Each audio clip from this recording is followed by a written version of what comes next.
All right. Now, the other issue I wanted to talk about this morning is to do with extraordinary development from Erica Stanford. And this is sort of related in a funny sort of way. About 3, 4, 5 months ago, on this program, I interviewed Professor Elizabeth Rata, I think. Yes, I think it was Professor Elizabeth Rata. Uh, but there had also been a blizzard of social media when the Education and Training Amendment Act had been introduced into Parliament with a controversial section 127 that obliged all secondary, primary and secondary schools in this country, all compulsory education that had been covered by this Education and Training Act, and their boards, or their schools and their boards, to give effect to the principles of the Treaty of Waitangi. Now, we all knew what was in the coalition agreements with National New Zealand First and ACT, and we were aghast. In fact, I know I interviewed ACT Party leader David Seymour and said, what the hell is going on with this particular case? Haven't you got a coalition agreement that means anything? I also personally tackled Cabinet Minister Matt Ducey over this issue, ironically at a National Party meeting in Wanaka, and was told that, oh, well, no, it's all right, nothing to see here, sort of move on, when there was a hell of a lot to see there. And I have to say every National Party member in that particular room that night knew it as well. But this morning, the debate would appear to have been won.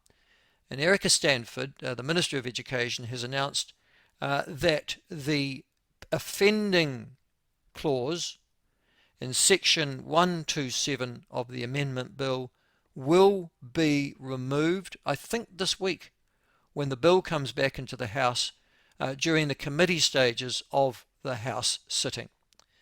It's a late time to be amending a piece of legislation, and it will certainly draw attention, and it has drawn attention, obviously, this morning.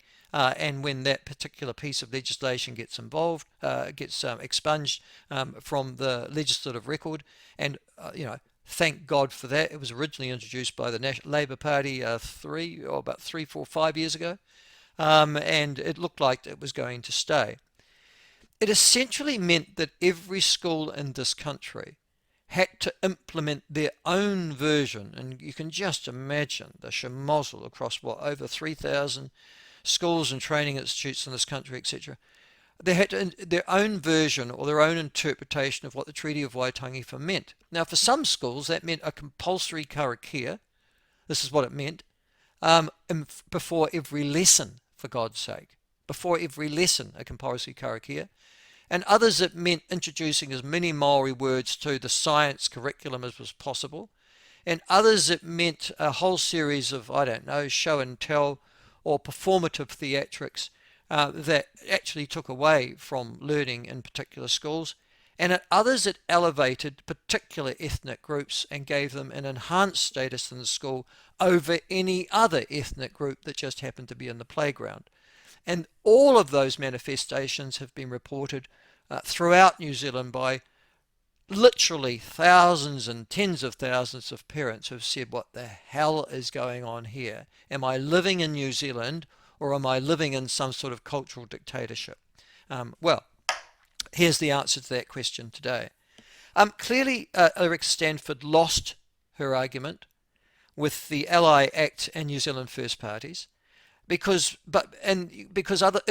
she hadn't have lost it, why would she have left it there in the legislation in the first place, and therefore occasioned all this upset from everybody, from Elizabeth Rata, from parents throughout the country, from the platform, from the ACT Party, and from Hobson's Pledge. The Education Minister has made it explicit, though, that the amendment bill and school boards in the amendment bill, or the changes that are made, will have an ongoing responsibility, though, despite the removal of the principles of the Treaty of Waitangi, to equitable outcomes for Maori students. And there's that word again, equity, equitable. Now, I'm going to ask the question, what makes Maori students in this country so special? Can someone please explain this to me? Because I think literally hundreds of thousands of other New Zealand parents don't understand what makes Maori students so special. Why are their needs, the needs of Maori students, to be legislated as more important than the failing students of other ethnicities and cultures, including Pākehā? Can you explain that to me, please? The new piece of legislation will get rid of the principles of the Treaty of Waitangi, but according to Erica Stanford this morning, will still make Maori students special in that schools will need to actually produce a plan to provide for equitable outcomes for Maori students. Now, listen, there are two things that automatically come from this. The first is that we know that failing students aren't all Maori. So that's really quite important in the scheme of things. And indeed, there is another ethnicity, can I tell you, that fails as much as Maori students do within the education system. And that ethnicity is Pacifica, Pacific peoples, mostly Samoan and Tongan. I guess there are Niueans and a few Fijians added to theirs, but most of the Pacific population in this country would be of Samoan or Tongan background. They fail just as much as Maori students in our education system. Number one. Number two, most Maori succeed. Now that's really quite important. Most Maori succeed. Most Maori pass NCA levels 1 and 2. All right, so most Maori succeed.